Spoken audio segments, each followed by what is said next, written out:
T20 champion ಸತತವಾಗಿ ಎರಡನೇ ಬಾರಿ ವಿಶ್ವಕಪ್ ಅನ್ನ ತನ್ನ ಮುಡಿಗೇರಿಸಿಕೊಂಡಿರುವಂತಹ ಭಾರತ ತಂಡ 96 ರನ್ಗಳ ಒಂದು ಭರ್ಜರಿ ಗೆಲುವನ್ನ ನ್ಯೂಜಿಲೆಂಡ್ ವಿರುದ್ಧ ಇವತ್ತು ನಡೆದಂತಹ ಫೈನಲ್ ಪಂದ್ಯದಲ್ಲಿ ಗೆದ್ದು ಭರ್ಜರಿ ಗೆಲುವು ಅಂತಾನೆ ಹೇಳ್ಬೋದು.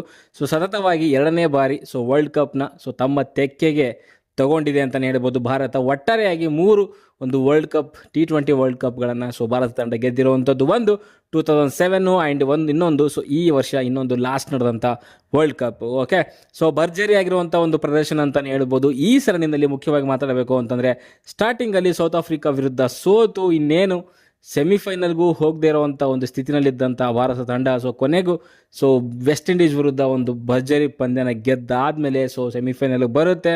ಸೆಮಿಫೈನಲಲ್ಲೂ ಕೂಡ ಅಷ್ಟೇ ಒಂದು ಸಖತ್ತಾಗಿರುವಂಥ ಒಂದು ಹೈ ಸ್ಕೋರಿಂಗ್ ಮ್ಯಾಚ್ ಆಗುತ್ತೆ. ಇಂಗ್ಲೆಂಡ್ ಇನ್ನೇನು ನಮ್ಮನ್ನು ಬೀಟ್ ಮಾಡ್ತಾರೆ ಅನ್ನೋ ಅಷ್ಟೊತ್ತಿಗೆ ಅವರನ್ನು ಕೂಡ ಭಾರತ ತಂಡ ಉಣಿಸಿ ಇವಾಗ ನ್ಯೂಜಿಲೆಂಡ್ ವಿರುದ್ಧ ಒಂದು ರೀತಿಯಲ್ಲಿ ಒನ್ ಸೈಡೆಡ್ ಗೆಲುವು ಅಂತಲೇ ಹೇಳ್ಬೋದು ಭಾರತಕ್ಕೆ. ಹೈ ಸ್ಕೋರಿಂಗ್ ಗೇಮ್ಗಳು ಲಾಸ್ಟ್ 3 ಮ್ಯಾಚಸ್ ತಗೊಂಡ್ರೆ 200+ ಒಂದು ಸ್ಕೋರ್ಗಳನ್ನು ಮಾಡಿರುವಂಥದ್ದು, ಭರ್ಜರಿಯಾದಂಥ ಗೆಲುವು, ಅದ್ಭುತವಾದಂಥ ಬ್ಯಾಟಿಂಗ್ ಅಂತಾನೆ ಹೇಳ್ತೀನಿ. ಬೌಲಿಂಗಲ್ಲೂ ಕೂಡ ಅಷ್ಟೇ. ಲಾಸ್ಟ್ ಮ್ಯಾಚ್ ಸೆಮಿಫೈನಲ್ ಮ್ಯಾಚಲ್ಲಿ ಸ್ವಲ್ಪ ಜಾಸ್ತಿ ದುಬಾರಿ ಆದರೂ ಬಿಟ್ಟರೆ, ಬಟ್ ಈ ಪಂದ್ಯದಲ್ಲಿ ಅಂತೂ ಅದ್ಭುತವಾಗಿರುವಂಥ ಒಂದು ಬೌಲಿಂಗ್ ನೋಡಲಿಕ್ಕೆ ಸಿಗುತ್ತೆ ಅಂತಲೇ ಹೇಳ್ತೀನಿ. ಓಕೆ, ಆ್ಯಂಡ್ ನ್ಯೂಜಿಲೆಂಡ್ ತಂಡ ಖರಾಬ್ ಆಗಿರುವಂಥ ಕ್ರಿಕೆಟು ಆ್ಯಂಡ್ ಕ್ಯಾಪ್ಟನ್ಸಿ ಅಂತೂ ಅಟ್ಟರ್ ಫ್ಲಾಪ್ ಅಂತಲೇ ಹೇಳ್ತೀನಿ. ಮಿಚೆಲ್ ಸ್ಯಾಂಟ್ನರು ಅದು ಯಾರು ಈ ವೈಹನ್ಗೆ ಕ್ಯಾಪ್ಟನ್ ಮಾಡಿದ್ರು ನನಗಂತೂ ಅರ್ಥ ಆಗ್ತಾ ಇಲ್ಲ. ಪಾರ್ಟ್ ಟೈಮ್ ಕ್ರಿಕೆಟರ್ಗೆ ಫುಲ್ ಟೈಮ್ ಆಡೋವಂಥ ಒಂದು ನ್ಯೂಜಿಲೆಂಡ್ ಕ್ರಿಕೆಟ್ ತಂಡದ ಒಂದು ಕ್ಯಾಪ್ಟನ್ಸಿ ಮಾಡಿದ್ದಾರೆ ಅಂತಂದ್ರೆ ನಿಜವಾಗ್ಲೂ ವರ್ಸ್ಟ್ ಅಂತಾನೆ ಹೇಳ್ತೀನಿ. ಇನ್ನು ಭಾರತ ತಂಡ ಪರವಾಗಿ ಮಾತಾಡಬೇಕು ಅಂತಂದ್ರೆ ಅದ್ಭುತವಾದಂತಹ ಬ್ಯಾಟಿಂಗ್ ಆಡಿರುವಂಥದ್ದು ನಮ್ಮ ಅಭಿಷೇಕ್ ಶರ್ಮಾ ಆ್ಯಂಡ್ ಅಲ್ಲಿ ಸಂಜು ಸ್ಯಾಮ್ಸನ್, ಜೊತೆಗೆ ಇಶಾನ್ ಕಿಶನ್ ಕೂಡ ಅದ್ಭುತವಾಗಿರುವಂಥ ಒಂದು ಟಾಪ್ 3 ಬ್ಯಾಟರ್ಸ್ ಇದ್ದಾರೆ. ಅದ್ಭುತವಾಗಿರುವಂಥ ಒಂದು ಬುನಾದಿನ ಹಾಕ್ಕೊಡ್ತಾರೆ. ಅದಾದಮೇಲೆ ಹಾರ್ದಿಕ್ ಪಾಂಡ್ಯಗೆ ಅಲ್ಲಿ ಪ್ರಮೋಟ್ ಮಾಡ್ತಾರೆ, ಬಟ್ ಅಂತ ಒಂದು ಬ್ಯಾಟಿಂಗ್ ಆಡ್ಲಿಕ್ಕೆ ಸಿಗಲಿಲ್ಲ. ಬಟ್ ಕೊನೆಯಲ್ಲಿ ಶಿವಮ್ ದುಬೆ ಎಂಥ ಬ್ಯಾಟಿಂಗ್ ಅಪ್ಪ ಅದು. 325 ಸ್ಟ್ರೈಕ್ ರೇಟಲ್ಲಿ 26 ರನ್ನ ಮಾಡ್ತಾರೆ 8 ಬಾಲ್ಗಳಲ್ಲಿ. ಅದ್ಭುತವಾಗಿರುವಂಥ ಒಂದು ಬ್ಯಾಟಿಂಗ್ ಅಂತಲೇ ಹೇಳ್ಬೋದು. ಆ್ಯಂಡ್ ಸಂಜು ಸ್ಯಾಮ್ಸನ್ ಲಾಸ್ಟ್ ಒಂದು 3 ಮ್ಯಾಚಸ್ ತೊಗೊಂಡ್ರೆ ಕ್ವಾರ್ಟರ್ ಫೈನಲ್ ಅಂತಲೇ ಹೇಳ್ಬೋದು. ವೆಸ್ಟ್ ಇಂಡೀಸ್ ವಿರುದ್ಧ ಆಡಿದಂಥ ಪಂದ್ಯ ಅದು 80+ ಮಾಡ್ತಾರೆ. 97 ಮಾಡ್ತಾರೆ ಅಲ್ಲಿ. ಆ್ಯಂಡ್ ಲಾಸ್ಟ್ ಮ್ಯಾಚ್ ತೊಗೊಂಡ್ರು ಕೂಡ ಇಂಗ್ಲೆಂಡ್ ವಿರುದ್ಧ ವ್ಯಾಂಕಡೇನಲ್ಲಿ ಅಲ್ಲೂ 88 or 89 ಮಾಡ್ತಾರೆ. ಅಗೇನ್ ಈ ಒಂದು ಪಂದ್ಯದಲ್ಲೂ ಕೂಡ 89 ರನ್ಗಳನ್ನ ಮಾಡ್ತಾರೆ. 3 ಪಂದ್ಯದಲ್ಲೂ ಕೂಡ ಸೆಂಚುರಿ ಮಿಸ್ ಆಗುತ್ತೆ, ಬಟ್ ಏನು ಮಾಡೋಕ್ಕಾಗಲ್ಲ. ಬಟ್ ಅದ್ಭುತವಾಗಿರುವಂಥ ಒಂದು ಕಾಂಟ್ರಿಬ್ಯೂಷನ್ ಅಂತಲೇ ಹೇಳ್ಬೋದು. ಜೊತೆಗೆ ಅಭಿಷೇಕ್ ಶರ್ಮಾ ಈ ಒಂದು ವಿಶ್ವಕಪ್ನಲ್ಲಿ ಮಾತಾಡಬೇಕು ಅಂತಂದರೆ ಅಂಥ ಒಂದು ಬ್ಯಾಟಿಂಗ್ ಕಂಡಿಲ್ಲ ಅಂದರೂ ಕೂಡ ಅವ್ರಿಗೆ ಅಗೇನ್ ಅವ್ರ ಮೇಲೆ ನಂಬಿಕೆ ಇಟ್ಟು ಚಾನ್ಸ್ನ ಕೊಟ್ಟಿದ್ರು. ಅವರು 18 ಬಾಲಲ್ಲಿ 50 ಮಾಡ್ಕೊತಾರೆ. ಒಟ್ಟಾರೆಯಾಗಿ 21 ಬಾಲಲ್ಲಿ 52 ರನ್ಗಳನ್ನ ಮಾಡ್ತಾರೆ. ಅದ್ಭುತವಾಗಿರುವಂಥ ಒಂದು ಬುನಾದಿ ಅಂತಲೇ ಹೇಳ್ಬೋದು ಸಂಜು ಸ್ಯಾಮ್ಸನ್ ಜೊತೆಗೆ.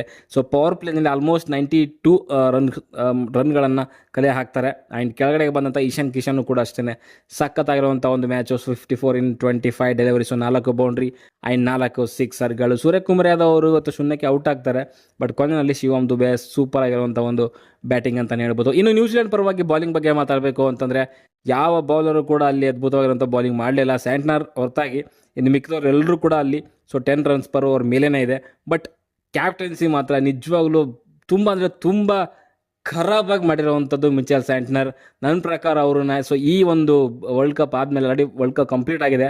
ಅವ್ರನ್ನ ಕೆಳಗೆ ಇಳಿಸೋವಂಥದ್ದು ಬೆಟರ್ ಅಂತ ನನಗನ್ಸುತ್ತೆ. ಬಿಕಾಸ್ ಒಂದು ಫೀಲ್ಡ್ ಸೆಟ್ಟು ಸರಿಯಾಗಿ ಮಾಡಲ್ಲ. ಫೀಲ್ಡ್ಸ್ ಇದ್ದಲ್ಲಿ ಬೌಲರ್ಸ್ಗಳಿಗೆ ಬಾಲ್ ಮಾಡ್ಲಿಕ್ಕೆ ಹೇಳಲ್ಲ. ಒಂದು ಬೌಲರ್ಸ್ಗಳಿಗೆ ಒಂದು ಕಮ್ಯುನಿಕೇಷನ್ ಇಲ್ಲ ಅವ್ರ ಜೊತೆಗೆ. ಆಮೇಲೆ ಗ್ಲೇನ್ ಫಿಲಿಪ್ಸ್ ಅವರು ಅಲ್ಲಿ 2ನೇ ಓವರ್ 5 ರನ್ ಕೊಡ್ತಾರೆ, ಬಟ್ ಅದಾದಮೇಲೆ ಅವ್ರಿಗೆ ಬಾಲಿಂಗೇ ಕೊಡಲ್ಲ. ಅದು ಏನಕ್ಕಂತ ಅರ್ಥ ಆಗಲಿಲ್ಲ ನನಗೆ. ನಿಜವಾಗ್ಲೂ ಖರಾಬಾಗಿರುವಂಥ ಒಂದು ಕ್ಯಾಪ್ಟನ್ಸಿ ಅಂತಲೇ ಹೇಳ್ತೀನಿ. ಒಟ್ಟಾರೆಯಾಗಿ ಇಂಡಿಯಾ 255 ರನ್ಗಳ ಒಂದು ಬೃಹತ್ ಮೊತ್ತನ ಕಲೆ ಹಾಕ್ತಾರೆ. ಬಟ್ ಇದು ಚೇಸೇಬಲ್ ಸ್ಕೋರ್ ಅಂತಲೇ ಹೇಳ್ಬೋದೇನೋ. ಬಟ್ ನನ್ನ ಪ್ರಕಾರ ಚೇಸ್ ಮಾಡಬೇಕು ಅಂದರೆ ಪವರ್ ಪ್ಲೇನಲ್ಲಿ ಅದ್ಭುತವಾಗಿರೋಂಥ ಒಂದು ಬ್ಯಾಟಿಂಗ್ ಪ್ರದರ್ಶನ ಬೇಕಾಗುತ್ತೆ. ಅದೇ ರೀತಿಯಲ್ಲಿ ಇಲ್ಲಿ ನ್ಯೂಜಿಲೆಂಡ್ ಕಡೆಯಿಂದ ಅಲ್ಲಿ ಫಸ್ಟ್ಗೆ ಫಿನ್ ಅಲೆನ್ ಬೇಗನೆ ಔಟ್ ಆಗ್ತಾರೆ. ಆ್ಯಂಡ್ ಸೈಫರ್ಟ್ ಬಿಟ್ಟರೆ ಇನ್ಯಾರು ಕೂಡ ಅಂತ ಒಂದು ಇನ್ನಿಂಗ್ಸ್ ಆಡೋದೇ ಇಲ್ಲ. ಎಲ್ಲರೂ ಕೂಡ ಬೇಗನೆ ಔಟ್ ಆಗ್ತಾರೆ. ಬಟ್ ಅದ್ಭುತವಾಗಿರೋ ಬಾಲಿಂಗ್ ಮಾಡಿರುವಂಥದ್ದು ಅಕ್ಷರ್ ಪಟೇಲ್ ಆ್ಯಂಡ್ ಬೂಮ್ರಾ. ಇಬ್ಬರು ಕೂಡ ಅಕ್ಷರ್ ಪಟೇಲ್ 3 ವಿಕೆಟ್ ತೆಗಿತಾರೆ. ಆ್ಯಂಡ್ 3 ಓವರಲ್ಲಿ ಆ್ಯಂಡ್ ಜಸ್ಪ್ರೀತ್ ಬೂಮ್ರಾ 4 ಓವರಲ್ಲಿ 4 ವಿಕೆಟ್ ತೆಗೆದು ಕೊಟ್ಟಿರುವಂಥದ್ದು ಕೇವಲ 15 ಇಂಥ ಒಂದು ಹೈ ಸ್ಕೋರಿಂಗ್ ಪಂದ್ಯದಲ್ಲಿ ಕೇವಲ 15 ರನ್ನ ಕೊಡ್ತಾರೆ 3.80 ಎಕಾನಮಿ ರೇಟಲ್ಲಿ. ಸಖತ್ತಾಗಿರುವಂಥ ಬೌಲಿಂಗ್ ಮಾಡ್ತಾರೆ. ಆ್ಯಂಡ್ ನ್ಯೂಜಿಲೆಂಡ್ ಕಡೆಯಿಂದ ಬ್ಯಾಟಿಂಗ್ ಬಗ್ಗೆ ಮಾತಾಡಬೇಕು ಅಂದರೆ ಸೈಫರ್ಟ್ 50 ಮಾಡ್ಕೊತಾರೆ. ಅದು ಬಿಟ್ಟರೆ ಮಿಚೆಲ್ ಸ್ಯಾಂಟ್ನರ್ ಒಂದು 43 ಏನು ಮಾಡ್ತಾರೆ, ಅದು 35 ಡೆಲಿವರೀಸಲ್ಲಿ. ವೇಸ್ಟ್, ಅದು ನಿಜವಾಗ್ಲೂ ವೇಸ್ಟ್ ಅಂತಲೇ ಹೇಳ್ಬೋದು ಬ್ಯಾಟಿಂಗು. ಆ್ಯಂಡ್ ಬೌಲಿಂಗ್ ಬಗ್ಗೆ ಮಾತಾಡಬೇಕು ಅಂದರೆ ಇಂಡಿಯಾ ಕಡೆಯಿಂದ ಅಲ್ಲಿ ವರುಣ್ ಚಕ್ರವರ್ತಿ ಬಿಟ್ಟರೆ ಇನ್ನು ಮಿಕ್ಕಿದವರೆಲ್ಲರೂ ಕೂಡ ಡೀಸೆಂಟ್ ಬಾಲಿಂಗ್ ಬೌಲಿಂಗ್ ಅಂತಲೇ ಹೇಳ್ಬೋದು. ವರುಣ್ ಚಕ್ರವರ್ತಿ ಮಾತ್ರ 3 ಓವರಲ್ಲಿ 39 ರನ್ನ ಕೊಡ್ತಾರೆ. ಒಟ್ಟಾರೆಯಾಗಿ ಹೇಳಬೇಕು ಅಂತಂದರೆ ಭಾರತ ತಂಡಕ್ಕೆ ಈ ಒಂದು ವರ್ಲ್ಡ್ ಕಪ್ಪಲ್ಲಿ 7 ಬೀಳುಗಳು 2 ಕೂಡ ಇತ್ತು. ಬಟ್ ಕೊನೆಯಲ್ಲಿ ಗೆದ್ದಿರೋವಂಥದ್ದು ಖುಷಿ ತಂದಿದೆ. ಒಂದು ಬೇಜಾರೇನು ಅಂತಂದರೆ ಎಲ್ಲ ಒಂದು ಫಿನಾಲೆ ಪಂದ್ಯಗಳನ್ನು ತೊಗೊಂಡೋಗಿ ಅಹಮದಾಬಾದ್ ಸ್ಟೇಡಿಯಮಲ್ಲೇ ಇಡೋದ್ರಿಂದ ನಮಗೂ ಕೂಡ ಬೇಜಾರಾಗುತ್ತೆ. ಎಲ್ಲ ನಾರ್ತ್ ಇಂಡಿಯಾ ಕಡೆನೇ ಆಗ್ತಾರೆ. ಸೌತ್ ಇಂಡಿಯಾದಲ್ಲಿ ಯಾವುದೇ ಫೈನಲ್ ಕೂಡ ಇಡೋದಿಲ್ಲ. ಇಂಟರ್ನ್ಯಾಷನಲ್ ಪಂದ್ಯಗಳನ್ನು ಕೂಡ ಜಾಸ್ತಿ ಆಡಿಸೋದಿಲ್ಲ. ಅದರಲ್ಲೂ ನಮ್ಮ ಬೆಂಗಳೂರು ಪಿಚ್ಚು ಚಿನ್ನಸ್ವಾಮಿ ಅಂತೂ ಮರ್ತೇ ಬಿಟ್ಟಿದ್ದಾರೆ ಅಂತ ಅನಿಸ್ತಾ ಇದೆ ನನಗೆ.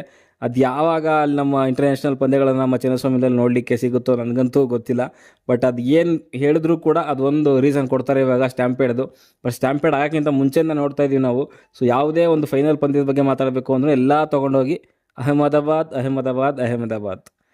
ಬೇಜಾರಾಗುತ್ತೆ. ಆಮೇಲೆ ಈ ಥರದ ವರ್ಲ್ಡ್ ಕಪ್ಗಳಲ್ಲಿ ಹೈ ಸ್ಕೋರಿಂಗ್ ಪಿಚಸ್ಗಳನ್ನ ಮಾಡುವಂಥದ್ದು ಕೂಡ ಸ್ವಲ್ಪ ಬೋರಿಂಗ್ ಅಂತ ಅನಿಸುತ್ತೆ. ಒಂಚೂರು ಕಾಂಪಿಟೇಟಿವ್ ಆಗಿರುವಂಥದ್ದು ಬೌಲರ್ಸ್ಗಳಿಗೆ ಒಂಚೂರು ಹೆಲ್ಪ್ ಆಗುವಂಥ ಪಿಚಸ್ಗಳು ಕೂಡ ಮಾಡಬೇಕು ಅನ್ನೋದು ನನ್ನ ಅನಿಸಿಕೆ. ಓಕೆ, ಇದು ನನ್ನ ರಿವ್ಯೂ ಆ್ಯಂಡ್ ನನ್ನ ಅನಿಸಿಕೆ ಆಗಿತ್ತು. ಆ್ಯಂಡ್ ನಿಮ್ಮ ಅನಿಸಿಕೆ ಅಭಿಪ್ರಾಯ ಕಮೆಂಟ್ ಬಾಕ್ಸಲ್ಲಿ ತಿಳಿಸಿ.